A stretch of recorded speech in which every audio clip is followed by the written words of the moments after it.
Welcome to another edition of Common Sense Ohio. We are staring down the end of February already. Good grief. It's 21st. Wow, midway through the first quarter. And speaking of that, of course, you see a new face here at the table. We'll get to Marty here in just a second. Steve had to bow out and actually make some money with the practice. So, but Common Sense Ohio being brought to you by Harper CPA Plus. If you're looking for a trusted advisor who can actually relate to you and your business and making some rectifications of what you may have made bad mistakes last year with your business, right. Harper Plus CPA. Actually, Glenn will be on the show next week. We're going to talk about some tax stuff next, and not advice, but just where it stands. Yeah, things are really crazy. Yeah, with the CTA stuff. Yeah. And that's that's back. It's back. Yeah, March exactly. 21st is a new deadline. Jeez. And, Unbelievable. I'm hoping the Trump administration kills that thing with fire. Yes. And, because small business people all over the country who don't even know about it will be caught out. Yeah. And it's just not right that there's this thing they're supposed to file and up to $10,000 a day penalty for failure to file. Right. Which is, a guy running a concession on the corner, like at a Bengals game or a Brown. I mean, it's crazy. He's got to file this thing. Right. I ran into it was at a luncheon talking about CTAs and a woman I was sitting next to, she's part of a title company. Okay. And she was talking about all these real estate people that, not realtors, but, they just own all these buildings. And every building may be under an LLC. Yeah. Right. Because of how they've had to structure. It's like there could be somebody that's filing 50, 60, 70, 80 of these things online. Yeah. Like and if they miss one, potentially the penalties are severe. It's terrible. It's terrible. Yeah. But if you need some help with what maybe you made some mistakes last year, you need some help, navigating what you need to try to do better for 2025, HarperPlusCPA.com is the place to go talk to Glenn. Tell him we sent you there. At the table, you see a new face. Marty Schladen, thank you for joining us. I'm happy to be here. Good. Now, last week, Norman and we, all three, kind of uncovered for ourselves this JobsOhio situation where the funding is questionable. And it's been this way a long time. We just, we, like anybody else, any other Buckeye, just doesn't really know about it or taken the time to do some research about it. Right. So, Norm and I did some research. We all three talked about who can we bring to the table, who can bring to the table. And, we don't know Marty, but I found some articles that you wrote on the through the Ohio Capital Journal and thought, this is good stuff. Let's see if we can get him on the show to at least bring some history to what is JobsOhio? How did it begin from your reporting? And where is it going? And is there anything we can do? That sort of thing. How it first came to our attention, Marty, is we had this guest, a lady from Pataskala, and she told us about JobsOhio, and she says, they have this franchise to run the Department of Liquor Control, essentially. So if you look at a chart of state government, I guess there's still a Department of Liquor Control, and they do, police functions and other things, but the running of the stores and the profits and the taxes, that's why we have you here to break that down for us. But she told us, about that, and I thought she was out of her cookie. Like, I just was like, you're telling me the Department of Liquor Control is essentially to benefit and being run by a private corporation that planted this solar panel factory right next to your family farm, and that's why you're upset. Now, we didn't debate it with her, but it was so outrageous that I said, we just kind of left it on the table for a minute, kind of going, okay. I was like, you got to be kidding me. Like, Yeah. Well, I want to give a little background to Marty. Marty has been a reporter for decades, working in Indiana, Texas, and other places before returning to here in Ohio working at the Columbus Dispatch in 2017. He's won state and national journalism awards for investigations into utility regulation, public corruption, the environment, prescription drug spending, and other matters. Again, he's a reporter for the Ohio Capital Journal. We talked a little bit about this before we started recording. Can you talk about the Ohio Capital Journal, how it's funded? I think listeners have never heard of it. I want them to understand who you are. What is Ohio Capital Journal, and actually the changing landscape of how we cover news to a certain degree. And I'm happy to do it because we obviously are in this changing landscape as newspapers struggle more and more. Ohio Capital Journal has existed now, I think, for 5 years. It's a part of State's Newsroom, which is a 501c3 news organization. We have newsrooms now in 40 state capitals. We have relationships with other news organizations in the other 10. The whole idea is, as coverage of state government, it's really important. You're talking about LLCs. That's controlled, in the on Capitol Square. And the idea is to augment that coverage. Whenever I've been a reporter for more than 30 years now, and whenever you write stories that people in power don't like, they start accusing you of having an agenda. So we get accused of a lot of stuff about having, a political agenda. But the fact is, our funding comes from sources I don't even know about. People don't call me up and tell me what to write or not what not to write. So it's been a really wonderful experience for me. I think, for you guys, it's got to feel the same way. We've really built something. I've been with the Capital Journal since the start of the pandemic, and our profile is, has gradually risen.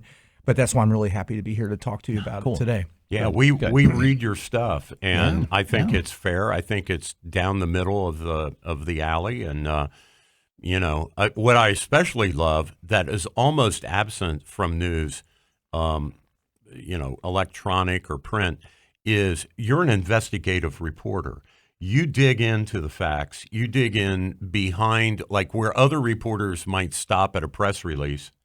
That's not your deal. You dig, and I mean, that's the only way we're really going to find out about things like JobsOhio is when people are persistent and file FOIAs and, just keep banging, their sources to spill the beans. Well, I really love those kinds of stories that, on the surface, they sound dry as dirt and, who would care? Right. Or like with utilities or drug pricing, it's so complicated you get a headache, just thinking that, about it for a second. But as soon as people start not really answering your questions or they tell you, oh, that's too complicated for you to understand, I reach for my wallet, Yeah. That's when there's something there that they don't want you to know. And a lot of times it's big money, like, the whole household ordeal. Yeah. Yeah. Oh, God, no question. Yeah. And so I went to one of his fundraisers when he was going to be speaker, and former Governor Rhodes was there. And it was at a shooting range. And I was sent there as the PAC check delivery boy for school business officials in Ohio. We have 800 roughly school districts, and I was their lobbyist. And man, would I like to get that check back. I mean, I had no idea how outrageously corrupt he was. It flowed like water. I sat through that entire trial down in Cincinnati, and it was amazing. One meeting, $400,000 check gets slid across the table. Unbelievable. Yeah. And you can just imagine, like Governor Rhodes, he had a complicated history, 4-term governor. He never would have been there if he knew about any of this stuff. I think that's right. I think, there was shadiness back in the day. Oh, sure. But I think the scale is completely different now. The amount of money that flows through, it's off the hook. Yeah, and working stiffs like us, we, can't even imagine. You start covering these stories and you get inured, $1 million starts to sound like not much. And it's crazy. It is crazy. Yeah. Tell us about, if you will, the structure of JobsOhio. Previously and maybe still, there was something called the Ohio Department of Development, and they would reach out to, say, the German egg farmer over in Germany, Anton Pullman, and then he cited his egg farm in Croton, Ohio, just up the river from me. a branch of the Licking River that it was on, and then there was a big pollution event. And it was the Ohio Department of Development that enticed him, brought him in. And, of course, all of that's audited. All of that's public record. So tell me about JobsOhio. There must have been a reason they created it, and your perception of that would be great, and how the structure works. Well, it was very controversial from the beginning. It goes back to 2011. It was something that was really championed by former Governor John Kasich. And there are these rationales that are brought about. One of them was that we needed a private corporation to do this because that way they could do their deals with, and not show all their cards. They didn't need to be subject to, the open records and open meetings laws that, a real government agency did. Let me just ask you, not have to show their cards. Like, to who were they hiding the activity from in order to do this Department of Development or this jobs recruitment?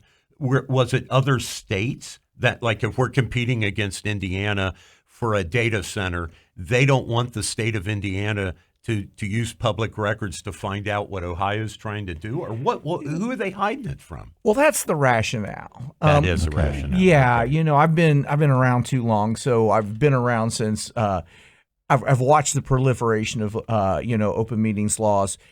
And even at the small town level, public officials don't like it. They don't. Yeah. The mayor wants to be on the phone with his three allies on city council to decide strategy. Mm-hmm. They don't see anything wrong with that. But, hey, you're supposed to do that in open session so everybody can hear what you're saying. Well, especially when you talk in the business world, these people are especially not used to that kind of discipline. Mm-hmm. And I think Kasich and his allies wanted to get out of it. So they went through this process that was extremely controversial because they created this private corporation, but only one group that was created by the legislature had a chance to bid on the liquor franchise. Wow. So it was a field of one. And, I just want to say, as a Republican, I am in favor of market forces and open marketplace competition. And what Marty just describes a monopoly. It's just what it is. Yeah. It was set up from the start. Yeah. And it went before the Supreme Court because my understanding is there are passages in the state constitution that say that you can't, favor a single business over others. Oh, my God. And it got booted out of the Supreme Court on the grounds that the people who were suing didn't have standing because they couldn't show that they were being harmed. And this despite the fact that this was public money that was going, and somebody has to represent us. Yeah. Yeah. Oh, wow. Okay. So that's how it was born. And then, then we step into the wonderful world of economic development, which, like what you were just describing, that there are reasons why states and local governments legitimately would want to go talk to businesses and say, hey, if there's something we can do to help you, smooth the way, let's do it. Yeah. But that's grown into something else altogether. JobsOhio got control of the state liquor franchise. Their lease was way cheaper than what the amount of money the liquor franchise generates.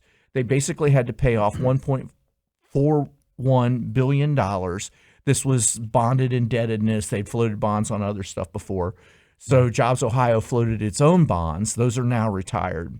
Okay. And then what happened last week is the controlling board continued that liquor franchise for another 15 years to 2053 for no additional money. They gave them... And they didn't insist on the right to audit them. That is still off the table. It's still... That's part of the law. They're this private corporation now. Yeah. That's, Well, I read about Yost, who, of course, has announced he's running for governor. Back when he was Ohio's auditor, I read this piece where he sued for the right to audit them, and it went to the Supreme Court, and it got batted down for the reason that you just said, Marty. The Ohio Supreme Court said, well, it may be public funds that they eventually get, but they're a private corporation, and the state auditor doesn't have the right to audit them any more than General Motors or Boeing. Like they're just another private. But yet their sole funding is taxpayer dollars. Right. That because of this lease, this money, presto changeo, goes from public to being private. That's outrageous. And they're very adamant, and to the point of being misleading, actually. They say, we're a private corporation. These are not tax dollars. They don't, on their website, they don't say, "Oh, this used to be all of our money." They make it sound like they're the same thing as General Motors or something. Give us an idea, Brett. I'm sorry, I'm hogging the mic. Go for it. But give us some idea of how that gets split. So my understanding initially was JobsOhio got all of the proceeds from sales at the Ohio Department of Liquor Control. And I since heard somewhere from I knew who it was. It was our friend Greg Lawson at the Buckeye Institute. He said, Norm, I think possibly the amount that JobsOhio gets is so much like a percent, or it's a ceiling, and then the rest goes to the General Revenue Fund. But I don't know if that's accurate. He wasn't sure. That's accurate. They return about $90 million a year. There's this threshold after which it's a 75-25 split. Oh, okay. 75% goes back to the state, 25% continues to go to JobsOhio. And that was extended with the additional 15-year contract as well. That's part of that deal that was extended. Okay. But that's another thing that's important to another thing that I think is a little deceptive. Controlling board representative at the controlling board meeting, or the Office of Budget and Management representative, is going on and on about how that amount returned to the state has grown, as if that was due to JobsOhio's stellar management of the liquor franchise. But it ignores the fact that that franchise is increased in value. Yeah. As everybody listening knows, we drink more now. We drink more, and everything, including booze, is more expensive. And they did privatize liquor stores, so that people who want to, sell booze, they don't do it in a state-owned facility like we did. I don't know, 15 years ago? I used to know. I think it was longer than 15 years ago. Maybe 20. Or even 30, maybe. Okay. But it used to be you had to go in a state. I remember. And I bet part of the increase in sales is just the convenience factor, that you don't have to drive around to a specific store in your city or village. I hadn't thought of that, but you're absolutely right. Yeah. I grew up in Springdale, Ohio, north of Cincinnati, and I think there was one state store in our neighborhood, and I mean, it was a thing to my parents. Like, I'm going to the state store. Right. Well, and that's a good point, because I know, as an example, Giant Eagle makes a big deal out of, they must have some kind of whiskeys or bourbons that come in infrequently. And I'm not a bourbon drinker, but I've heard people that do drink bourbon, it's lined up. Yeah. To get it, because it's limited. They make it a big deal versus the state stores probably never did. It's definitely the revenues coming from the Giant Eagles of the world or Kroger's of the world making it a big deal, making it a profit center. Absolutely. For them, I'm sure. Yeah. It's one of those examples where privatization probably was a good thing. I mean, people are probably drunker, which may not be a good thing, but it opened up. Yeah. If you think about it, the local breweries. And that sort of thing, too. I'm sure, the access point for local stuff is probably easier because of it. So, you're right. There's always goods and bads. Right. Probably. I'm just speculating. So, but in terms of marketing liquor, private companies are better at that than the states. Oh, yeah, for sure. Yeah, for sure. Well, so if you have the most recent year figure approximate in your head, so that's pretty cool. So if at least we know what that split is, 75-25. So whatever the receipts are for the state of Ohio, we can do the math and figure out what JobsOhio is at least getting in raw funding from this franchise. Do we know the latest figures? Do you have that roughly? I think $300 million, or what was it? Well, that was a year. That's what I meant. Yeah, per year, roughly. And I imagine it's grown since then. That's a 2-year-old number. 3, well, hell, 2.5 years ago. Well, it goes back to 21. Because you wrote this mega article about jobs, and that's where I'm getting my info. Is from you because you dug it out. And and I haven't, because I'm doing a lot of different stuff right now. Sure. I guess everybody is. We're only a 5-member newsroom, but when I dug in, then it was in 2021. It was like I think $330 million a year they were getting from that franchise, which struck me because the initial pay down they were doing was $1.41 billion, which meant that, with those numbers, you've got that thing paid off in 5 years. Absolutely. Mm-hmm. Right. Yeah. So everything else is gravy. I think in that article, and again, I could be mixing articles because I've tried to research it a little bit before our show here. I think you mentioned, or one of the other reporters, that they have on hand, either in cash or in some kind of investment vehicle, as much as $2.3 billion. That wouldn't surprise me. That they have socked away to use us for whatever purposes they want to use it for. That wouldn't surprise me. I mean, another 2-year-old figure is, at that point, they had dispersed over $1 billion in incentives to companies to come to the state. Okay. And that gets to the thing that's the real question. Right, right. So one of the thesis upon which this entire contrivance is founded is we need to keep it secret from competing states. Okay. And the second assumption is that the future is going to be large footprint businesses with huge amounts of employees at the same site. And that's really not the way our economy is going.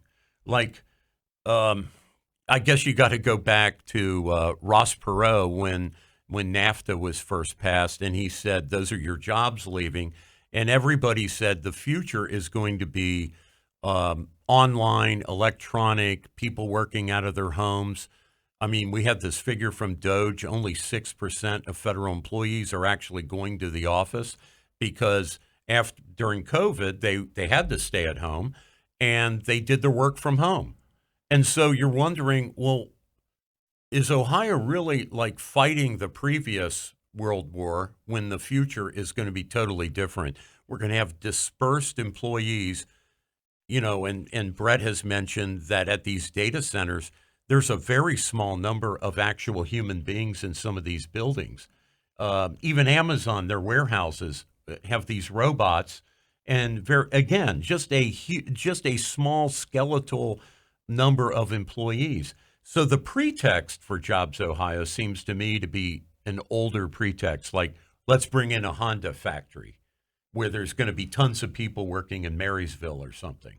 And of course, they had nothing to do with that. That was Department of Development way back when.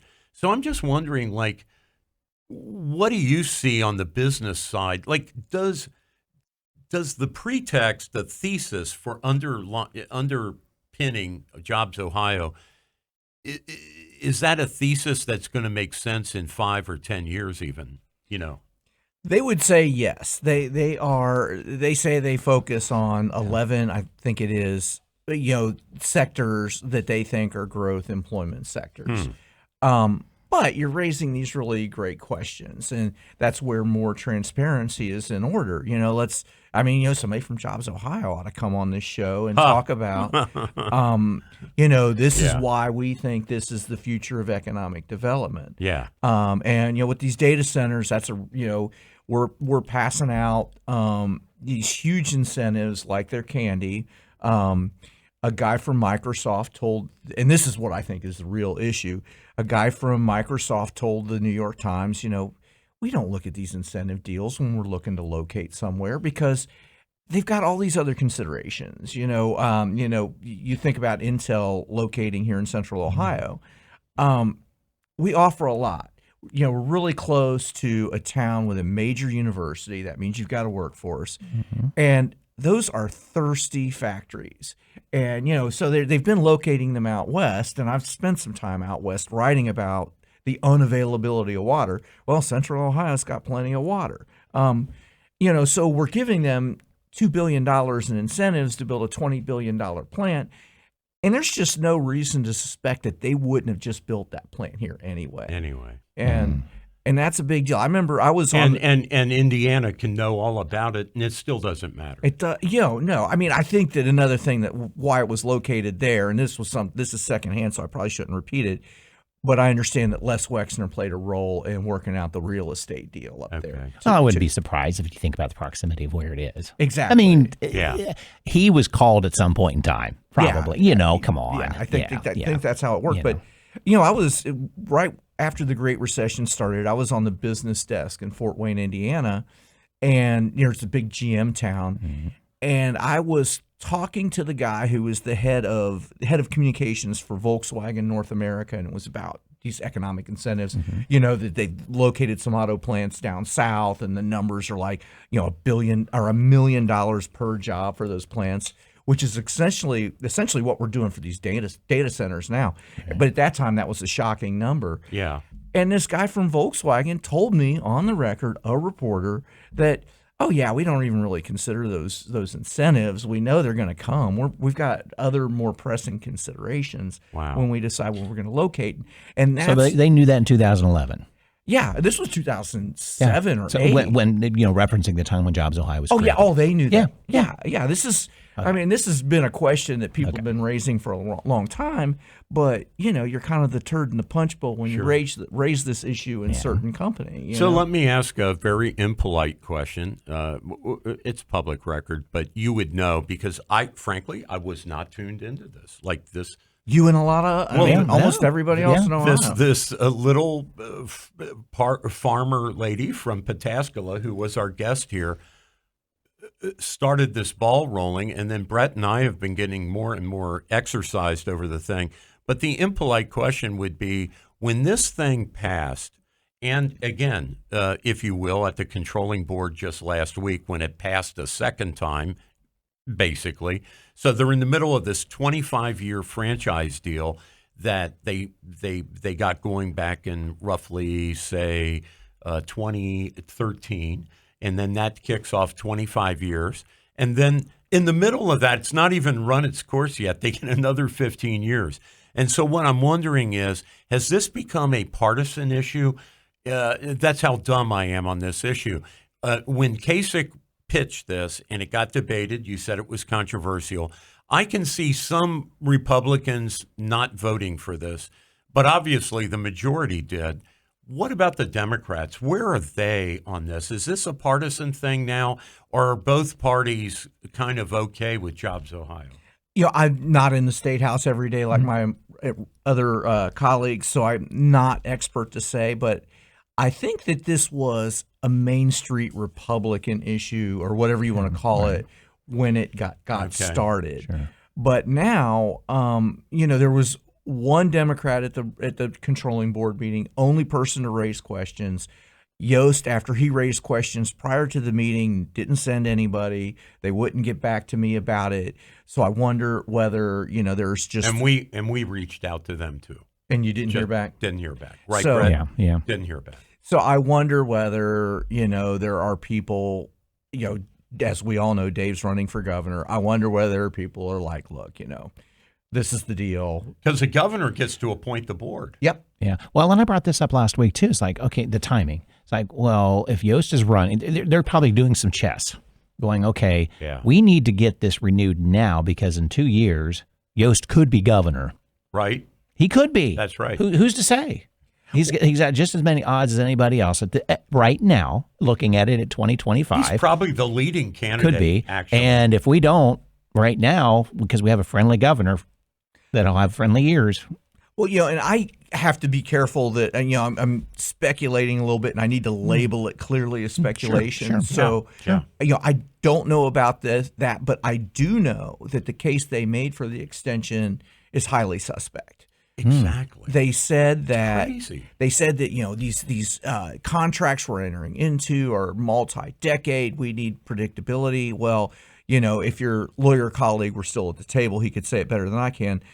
A contract is a contract. A contract is sacred. Exactly. You know, Right. if we've contracted with you and said you're going to get 30 years worth of benefits, you're going to get your 30 years worth of benefits. Or And you- that's assignable back to the Department of Development. I am certain a law could be passed that says obligations incurred by Jobs Ohio. If we wanted to wind down Jobs Ohio, put it back under complete public control at ODD, I'm sure you could pass legislation. Anything they did and committed to, we will assume those obligations. Well, and then it begs the question: who's writing the contracts and who's benefiting? If Jobs Ohio is not writing the contracts, then or if they are and they're not benefiting from them, they got some stupid people writing contracts. Well, and that's actually not a news story. And I don't think it's gotten enough attention because I think people across the political spectrum are interested to know what they're getting for their money. Yeah. And over and over and over again in the history of economic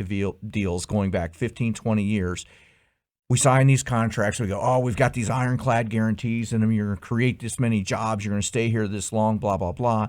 And they don't perform on them, and there's no real way to make them. No teeth. No teeth. Exactly. Was this in your article? Again, I could be confusing what I discussed with Buckeye Institute, but I think in your article you talked about a professor in Michigan who studies development expenditures and tries to figure out, but for say Jobs Ohio's activities, this job would not have been created or brought to Ohio. And he has found out, again, this Michigan professor did this study, that what you said, oftentimes it turns out that whether or not development dollars were given to that entity, it would have gone there anyway, or that those jobs we're paying too much to get those jobs. Like if it's a guy making $50,000 sweeping the floor at the Amazon warehouse, right, and we're spending Department of Liquor Control tax receipts, say $2 million to get that guy, well, that's crazy. That's absolutely nuts because his income tax back to the state of Ohio will never offset the $2 million it took to get him there. So the guy's name is Timothy Bardick, and he works for a nonpartisan think tank called the Upjohn Institute. Okay. And Michigan's obviously this highly industrial state that's really taken its lumps over time. So they've talked a lot, done a lot with. So he's like an economist or something. Yeah. Okay. And it's called a but-for analysis. And he took, he looked at. It's like a study of studies. He looked at 30 studies of these economic incentives, and he concluded that somewhere between only 2% of the time or 25% of the time did these incentives make a meaningful difference. Wow.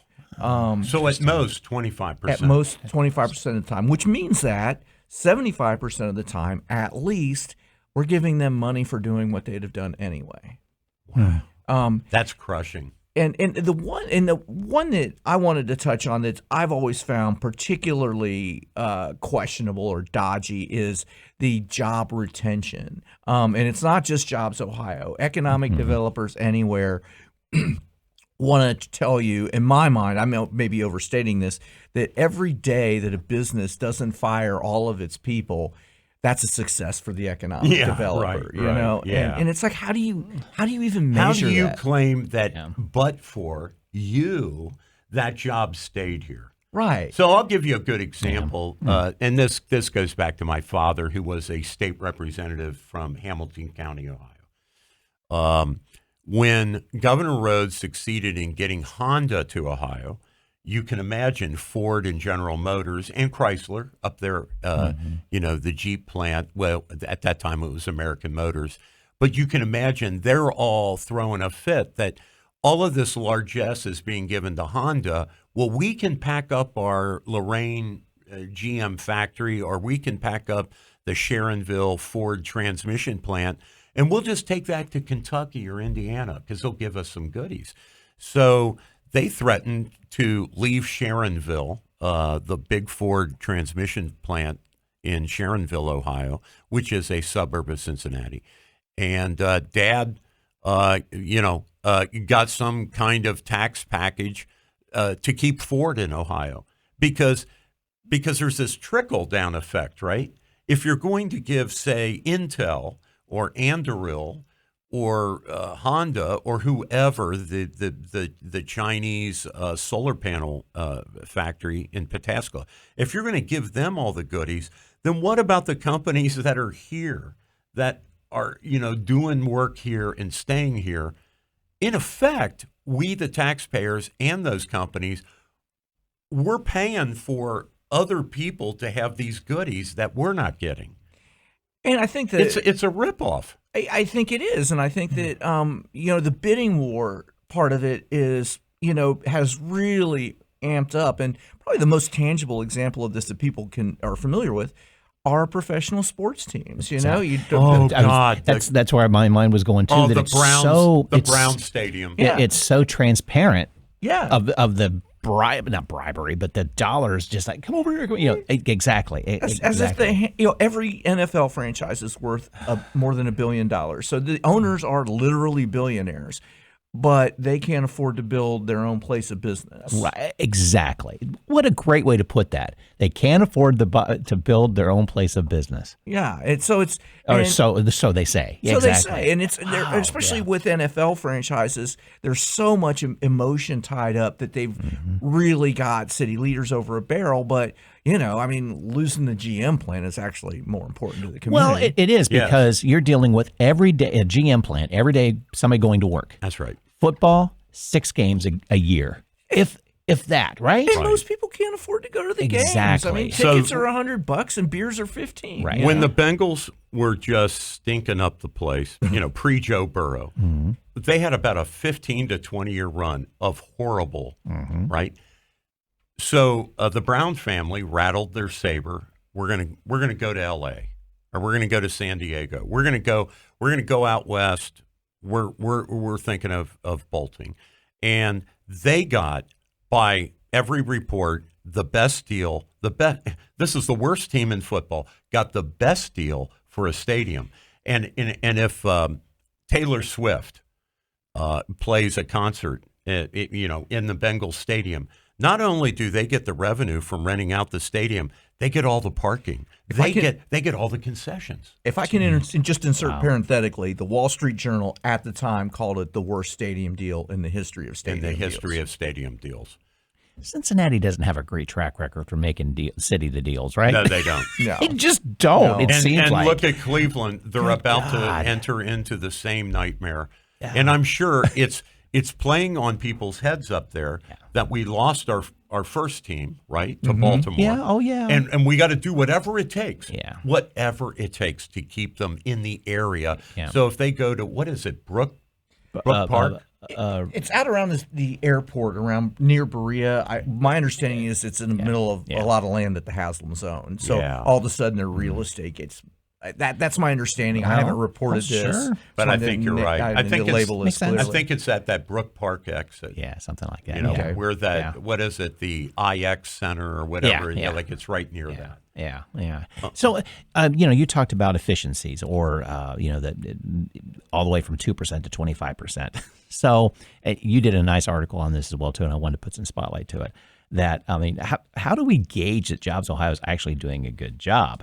Don't ask them. From what you reported, I want to bring light to this. That they said they're doing a fairly good job, but they paid for the research done on themselves for that report, but they still didn't come out stellar at all. So, again, it's if I buy a bottle of booze, I want to know my money's going in the right direction with this, just with anything else. Because with it's being taxed by the state. Right. And you're like, well, then that's revenue that belongs to the state. Yeah.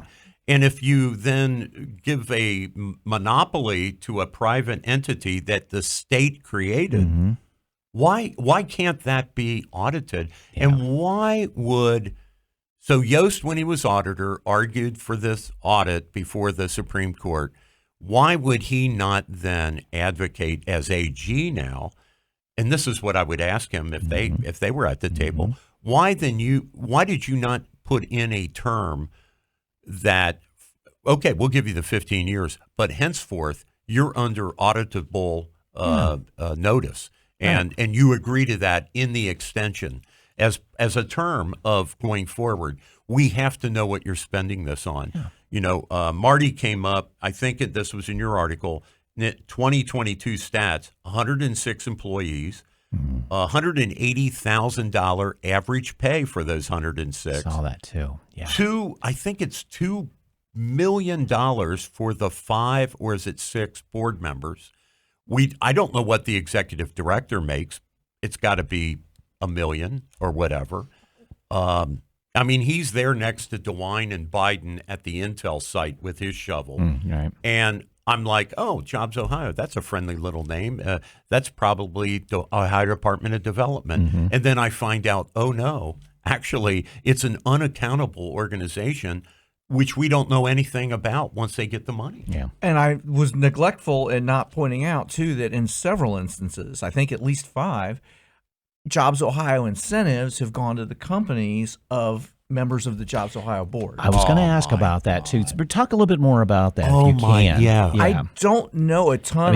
But I know that, like Laura Bischoff wrote a bit about it when she was still with the Dayton Daily News. Some of them, one of the companies was Marathon. I forget some of the others, but anyway, they're, because they do big projects and small projects, and I don't know the nature of what Marathon got or whatever, but there's just the simple fact that Norm's sitting on the Marathon board and Jobs Ohio is awarding them a deal, and there was another one where, because Jobs Ohio now has set up these regional entities, and last year, the leader of one of the regional entities got like a $2 million grant from Jobs Ohio, and Jobs Ohio tried to tell me, well, this is not really a Jobs Ohio entity, even though it was created by Jobs Ohio. Yeah, that's so. Yeah. Jobs Ohio is a unique entity, correct? No other.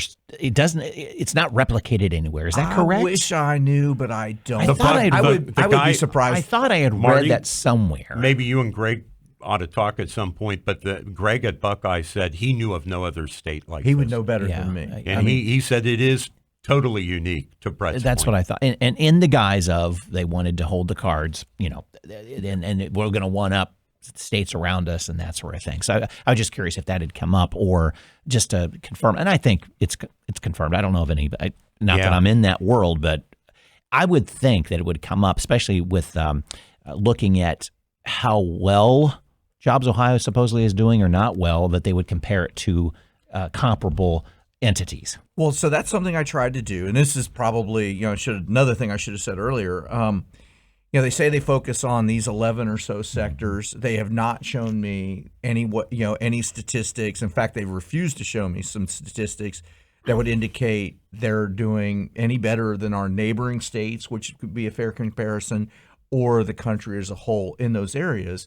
And then in the top line, and this was, I think this is always important to look at, is how are we just doing generally in job creation? And numbers I dug up last week, the Google search, and they're similar to other numbers, is, Arizona State University ranked Ohio 35th in job growth last year. And the Economic Policy Institute in 2023 looked at unemployment rates by state since 2007, which is when the Great Recession hit. And we're near the dead bottom of states. Wow. So, and they don't want to be, they've actually said it's not fair to evaluate them on statewide job growth. That's in their name, Jobs Ohio. Sorry, you're going to get looked at that way. And that's moronic. That's the state liquor franchise, so why wouldn't the entire state? Correct. And I would just point out, by the way, in his State of the State, DeWine has proposed upping the tax on liquor, which would devolve to the benefit of Jobs Ohio. Right. I mean, the tentacles and the connections, the connective tissue between the state and this private entity, and the extension of the lease now too. The whole thing reminds me of how the federal government created the Federal Reserve System, and it can't be audited either, because it's separate from federal government. And that's outrageous, because They're printing our money. They're they're doing all these public things, but we can't get in there. So I don't know much about the accountability of the Fed, so I'm not really qualified to go there. It's a rough analogy. Okay. That's all I would say. Yeah, well, I think that what we're left with here is we've got a lot of people who are making, at JobsOhio are making, by my lights, really good money. Really good money. And, that used to be public money. They're giving private businesses billions of what used to be public money, and they are not showing that they're making any kind of a difference at all. I mean, if you watch the controlling board hearing, the woman from OBM, as evidence that JobsOhio is doing OBM, Office of Budget and Management. Thank you. Sorry, Alphabet. For the audience. No, it drives me crazy when I read news stories and it's alphabet soup. Yeah, I have an old editor who called it that, and he's like, "Don't do that." But as proof of JobsOhio's success, she pointed out two things: Ohio's AAA bond rating. What does JobsOhio have to do with that? I asked for proof. They referred me to JobsOhio, and the diversity of our economy, which we were ranked by some outfit as having the 8th most diverse economy in the country. But once again, no evidence of how JobsOhio helped with that. But when I asked for what the AAA bond rating had to do with JobsOhio, when I asked OBM, they said, "Well, you got to ask JobsOhio." And when I asked JobsOhio, what evidence did they have that their incentives were, guiding these business decisions? They just came back and said they are. No evidence, just. And what I love about your writing, Marty, so I have a journalism minor from UC. They didn't have a major back then. But when I went to college, I did as much as I could at the university. And what I love about your writing is that you just state, like when you don't get an answer or they fail to supply stats or any kind of written evidence, you state that in your articles. And I can't tell you how much, as a reader of your journalism, I appreciate that. And it is very professional of you to do that, because you could choose to just leave it out of the story, but you bring up an issue, you ask people, and then they stiff arm you, and you put that right in the article, which is what you should do. Thank you. Yeah, especially in these kinds of stories, no answer is an answer. Absolutely. Oh, yes, it is. That's right. And you need to. I mean, like with the Attorney General, we've worked closely on some things that I'd be happy to talk some other time to your audience about, like why do your prescription drugs cost so much, and we've worked closely on that. He's the leading state attorney general in the country on that issue. But there are other times when they don't want to talk about what I want to talk about, and and it's not some self-interested thing. It's a matter of public interest, and they don't answer. I write, they don't answer. Well, when he tried to do that audit, went to the Supreme Court as Dave Yost as state auditor and got slapped down. I am told, and this was in a different article, I think it was off of Dave Yost's website. I was able to find some article about his attempt to audit JobsOhio. And when he got slapped down by the Ohio Supreme Court and lost the case, he wrote a letter to the General Assembly, a public letter, basically stating that there may not be any scandal at the present time, but you have set up a perfect scenario for insider dealing, for unethical behavior, and for unaccountability, the likes of which, I mean, when you consider the numbers, 2 years ago, income to this entity of $330 million and $2.3 billion currently is the estimate in assets on hand to play with, and in knowing that the public can't see what you're doing. I mean, well, not for nothing, but Dave used to be a reporter, I believe, for the Ohio Citizen Journal. Oh, really? Had no idea. I had no idea. Yeah, and I think that helped make him an effective auditor. Sure. I mean, you guys have been around Cap Square longer than I have, but I've been around a while. He's the most effective state auditor I'm familiar with. Wow. Interesting. So, again, running for governor now. So he's up against Vivek Ramaswamy and possibly Jim Tressel, and so he's the auditor that wanted to audit JobsOhio. Vivek is the co-founder of Doge, which, of course, at the federal level is tearing into every activity they can find and seeing, where the fraud is, where the waste is, where just incompetence or just sloppiness is, et cetera. And you have to wonder if Dave Yost and or Vivek Ramaswamy will pick up that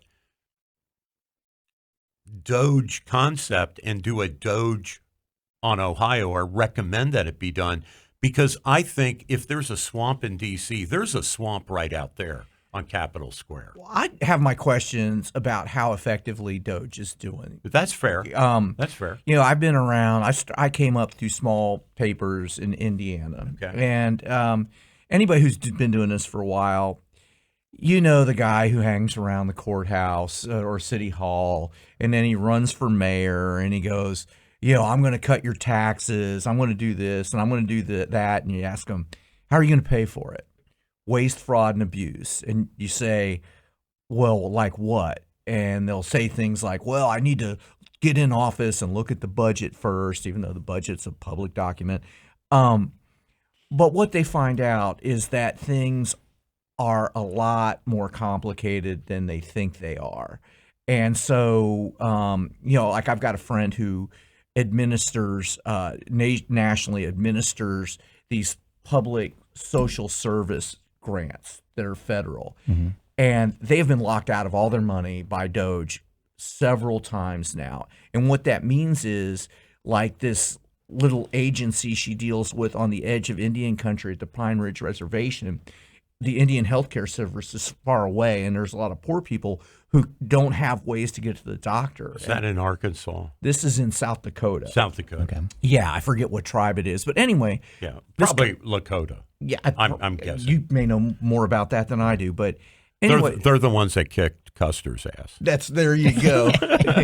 But this poor guy, I mean, that's what he does is basically, help people get their medicine, get to the doctor, whatever. He's so small, he's got no, base of funding to get through an extra couple of weeks.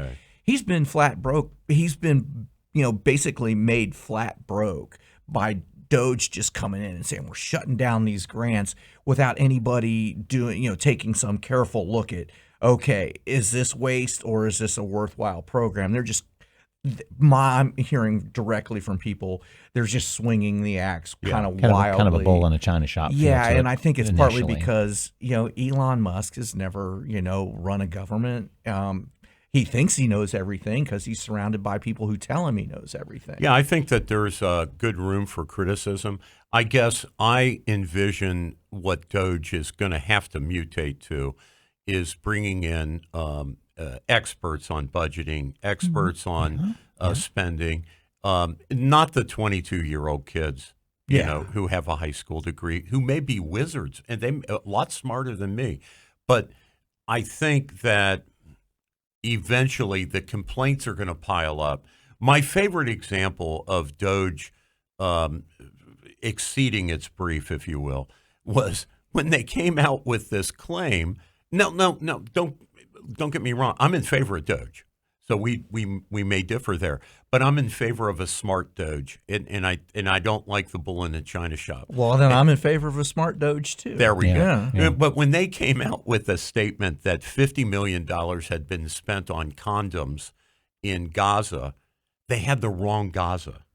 It was not the Gaza of the Gaza Strip. It was a city or a capital in a nation in Africa also named Gaza, and it was to address AIDS, which is a perfect good use of condoms. Yes. It is. Yeah.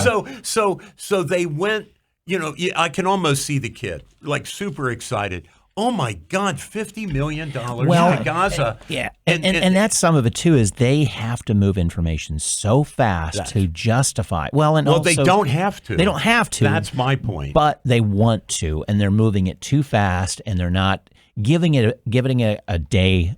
But Brett, as soon as they find it, boom, we got to get it out. want to show results. So it's crashing and burning in those areas because the new White House press secretary.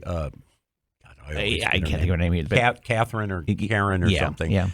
With the blonde hair and the crucifix.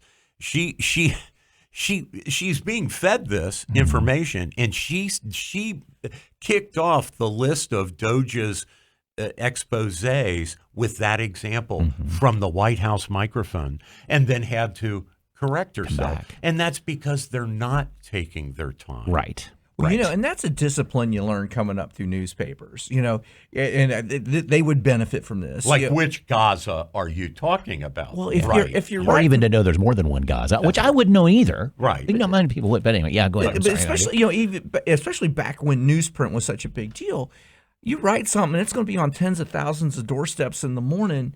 People are not shy about pointing out when you're wrong. That's right. So you make damn sure you're right. You make sure you got the right concept. And I mean, I've written my share of corrections. Sure. Some of them were embarrassing, but it's painful. Let me ask you, and this, I hope you give me the right answer, because I want to love you guys. And I do love you guys.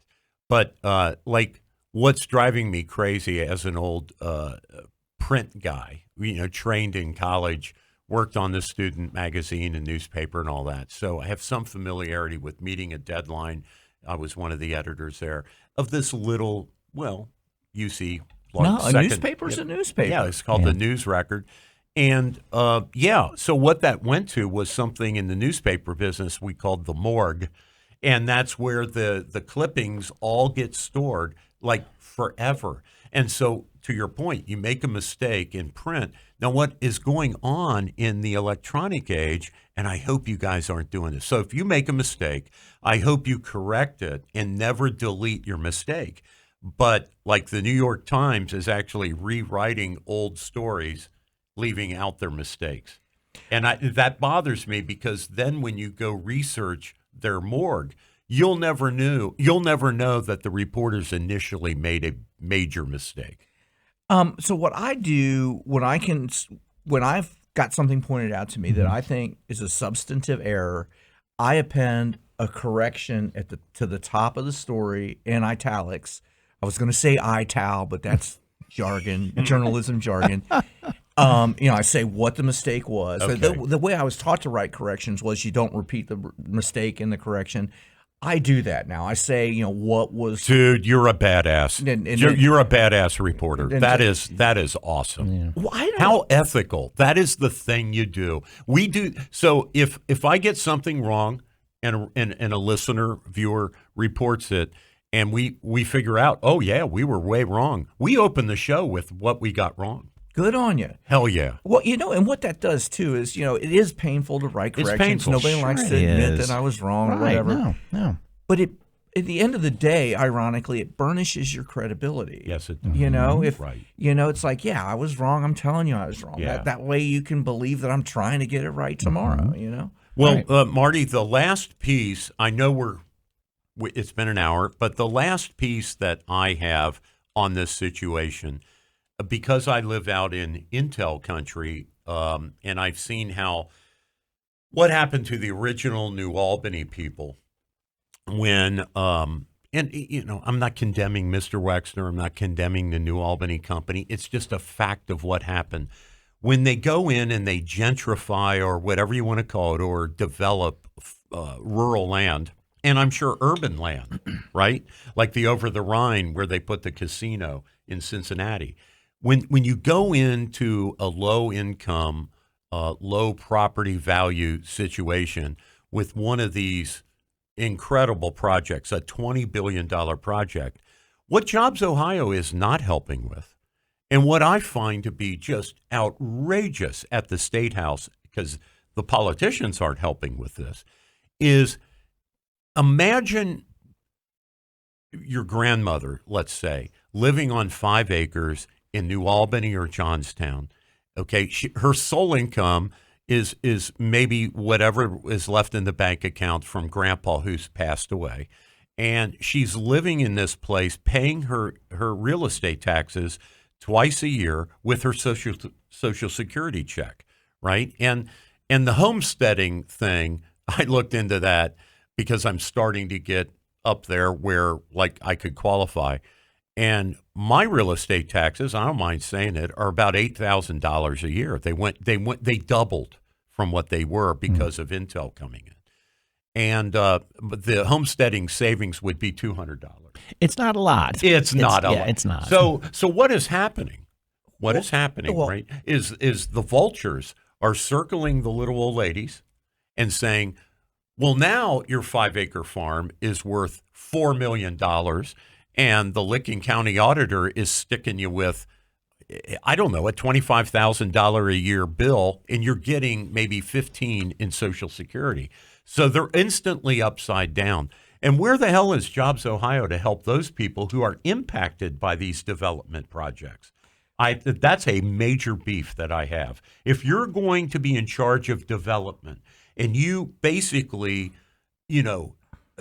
plant a Hiroshima-level event into a farm community, there are going to be a lot of people there that can no longer afford to stay there. And what are you doing to help them? I'm sorry, I gave a speech. No, that's a wonderful question, and it's an aspect of this story I hadn't thought of. I've got a friend who's in the business. I won't go too far, but I'm going to suggest this to him because this is right in his wheelhouse. But sure is funny how the little guy or girl or grandma or whoever who's buying the liquor is at the bottom of the priority list. That's right. When it comes to or not even on it. Not even on it. Yeah. But what becomes of the people? I mean, does grandma have to just start selling off her land to pay her taxes, Well, the vultures are circling. So I happen to know one of those vultures. And, he's in this social circle that I'm also in. And he tells me what he does. Now, he thinks he's being humane with this, but what he does, he approaches people in these development scenarios that can't pay their property tax. And he basically says, I'll buy your property. I'll pay the real estate tax. You can stay in the house until the day you die or want to leave. Kind of like a reverse mortgage. Exactly. But it's private, and of course it's on his terms. And when she passes, it becomes hers. She has no credit rating, so how's she gonna pull this off down at the local bank? And there's every chance that she's not a sophisticated negotiator like he is. Exactly right. And he's done this dozens and dozens of times all over Ohio. It's how he makes his money. Yeah, and I'm for free enterprise, but and capitalism, but there are some kinds of capitalism that really aren't unappetizing. There's a bill to address this that was introduced last session to cut property tax, basically to retain the old property tax, not to cut it, but so it doesn't go up on impacted people, So in effect, like if you're homesteading, if you will, if you were there before this, Hiroshima event happening, and your property taxes that let's say were $3,000 a year or $1,500 every half year, that it might go up a little, but it wouldn't do this huge jump because now your property is assessed from say $100,000 to $25 million. Well, they could put it on a time scale of grandfather in at the original, and maybe over a 15-year period, it's going to go up. Yes. Something. There has to be some relief. There has to be, so yeah. I've seen some analysis because this has been tried in California. I've worked in Galveston, Texas, and the northern part of Galveston County borders on Houston, which is this high growth area.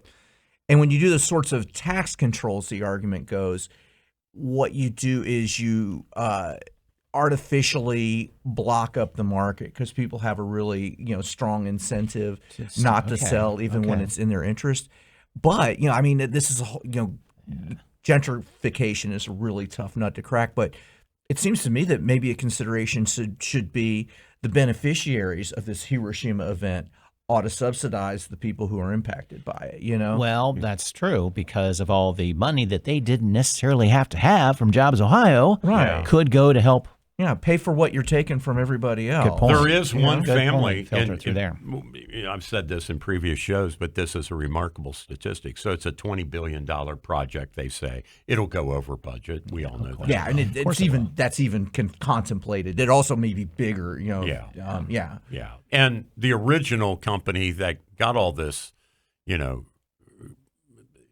it may not be the company in the final analysis that owns and runs it, because Intel's already created a subsidiary for the project in Licking County, and they have other partners in that subsidiary. So you wonder at some point, does it get spun off to one of the other chip makers? Follow the bouncing ball. But what it just is, it's wrong as an ethical thing to kick grandma. Essentially, this happened in New Albany. New Albany used to have a high school that graduated 23 kids a year. Wow. Look at New Albany now. Yeah. So that's New Albany, 35, 40 years ago, 23 graduating kids in a high school class to whatever the heck they are now, 1,000 or whatever they're at. And so when a community goes through that kind of mutation, to tell a grandma, look, sorry, you can't pay your taxes. We're either going to take the farm away from you because you've got all this built up, all these unpaid taxes. And when they go to the seniors' home, inevitably their health declines and they're done. So you're literally killing people. I know that sounds overly dramatic, but when grandma doesn't get to stay at home with her kitty cat and her little pony out back, and she's raising tomatoes in the summer, and that's her lifestyle until the day she goes to be the beyond, and you take that from her, okay, I'm a little less excited about Jobs Ohio. I'm looking at the people it impacts at the bottom end versus there's one farm family. If you add up the uncles, the cousins, the sons, you add it all up, that one family got $800 million for their land, and they're gone, man. They're living on an island in the Bahamas now. Put it in a trust, and Right? Yeah. Well, that's another aspect that you just made me think of, Norm, to all of this about the quasi-private nature or the legal fiction that Jobs Ohio is a private company. They're making these really profound economic development decisions. And we, the people whose money that used to belong to, we have no say. Right. Our Our county commissioners in Licking County and our trustees and the village councilman all signed an NDA. And how's that even legal? I know. It's crazy. So they're elected by me and my fellow citizens, right, to represent us. But they signed NDAs to Jobs Ohio and to Intel. And so we all found they could do their little jockeying behind the scenes on real estate deals months, maybe years before us. And the skids were greased to annex into New Albany, that Johnstown property or Licking County property. And so all of that was done. We woke up, read it or heard about it in the media, and we're like, well, we had no say so. If I wanted to open a lawnmower repair shop in Johnstown or Monroe County or Monroe Township, I would have to go through public hearings. I would have to advertise in the local paper. I would have to notify all my neighbors by certified mail that there is this hearing and they can come and listen to what I want to do in my garage. There was nothing. There was nothing. It was just a done deal, to your point, and we just found out about it, and our local officials signed NDAs, and they told us nothing about it. It's as if they think they know better. Just trust them. And it's that competitive edge, quote unquote. That's why they signed it as well too. Yeah, that's not how we operate in an open society. No, exactly. It should not be. Yeah. The public should have had an opportunity to go in front of their elected leaders and say, "Hey, I like it. or I don't like it, and here's why, here's why not, whatever. That is supposed to be how a representative democracy works. Yeah, exactly. And it's not working that way. You know what I love about this discussion is this has nothing to do with party. No, it's not an R&D. Isn't it fun? Yeah. It's Exactly. not an R&D thing. I will say know. one, and this militates against me. See, I've said I'm a Republican. There is one aspect of this that's also true, and that is I believe in competition. I believe that's how. So when there is a public thing to be bid, you have two or more entities competing with each other. This was a monopoly. And this can only happen, and that's why I asked early on about the politics, when there's one party rule. And I will say, as a Republican, that when the Democrats either have the Senate or the House and the Republicans have the other, okay, even though I don't like that because, like, my legislation doesn't get steamrolled. But what it creates is openness. There is open debate. There are people competing. The ideas competing ideas. and exactly. then we resolve it. So I've worked. That's my lecture. Oh yeah. Oh, no, you're absolutely right, and I know this from personal experience. I've worked in one-party rule places and a couple of places. Here in Ohio, since I've been here, it's been one-party rule Republican. What do we get? Long time. ECOT, House Bill 6. I've worked in the U.S. Virgin Islands, one-party rule Democratic. We had this giant scandal where they ripped off a sewer escrow account, if you can believe it. They stole from a $10 million sewer fund. I've been in El Paso, Texas, which is one-party rule Democratic. Busted these guys stealing $600,000 from a program for children with severe mental illnesses. Oh my gosh. But you're absolutely right. When you have one-party rule, you lose the openness. You also, if you don't have competitive elections, then they can get away with being corrupt. That's right. That's right. That's right. And I say that as a conservative Republican, that you got to have competition. And this is a failure of the Republican Party. If way back in 2011, and I believe you, that it was Kasich's idea and he ramrodded it through, if it was a Republican House back then and a Republican Senate, and they rammed it through, shame on them. Yeah. And I mean, I don't know. I wasn't here, but I've seen a number of situations too where they can get Democrats on board as well. Sure. This is good for everybody. It's going to sure. create jobs. If you don't get on board, you're against jobs. Sure. All that stuff. All that stuff. But I wasn't there. But I am very, very convinced that when you have one party rule, there's darkness, and that's where all the bad stuff grows. Yeah. Well, Marty, let's talk as we end the show here. Talk about if we're going to get comments on this, I'm sure. But if anybody would, throw some story ideas at you and such, how can they contact you? How can they find what you're writing? Let's go over your whole bio, I guess, when it comes down to where you are. How do people read your articles first? Your website, Facebook, whatever you got. We've got all that stuff. We're at www.ohiocapitaljournal.com. And capital is spelled Capital. Okay. And then my email address is mschladen, that's SCHLAD as in dog, EN, at ohiocapitaljournal.com. Excellent. Cool. And I'd love to hear from anybody, any reporter who wants people to read his stuff. We'd love to have you back on the show too. I'm even more upset. Yeah. I mean, we bring Marty in. You thought it'd be a little bit of a salve, and it's not a salve. I am so exercised and upset and so disappointed in Ohio politics right now. I hope they compete. The Republicans running for governor compete on the basis of opening up these records. Yeah. I hope that. I hope Yost goes back to his auditor days and goes, hey, you know what? We are going to audit these people. I'm going to submit legislation, and we're going to insist on it. I hope he does that. Yeah. I'm challenging him right now, Dave, to do that. Yeah, exactly. I think that there are a lot of discussions to be had around these things, ways that taxpayers don't know that, also in the utility space. And, like I said, I've been doing a lot of stuff around drug pricing. and then also antitrust. Yeah.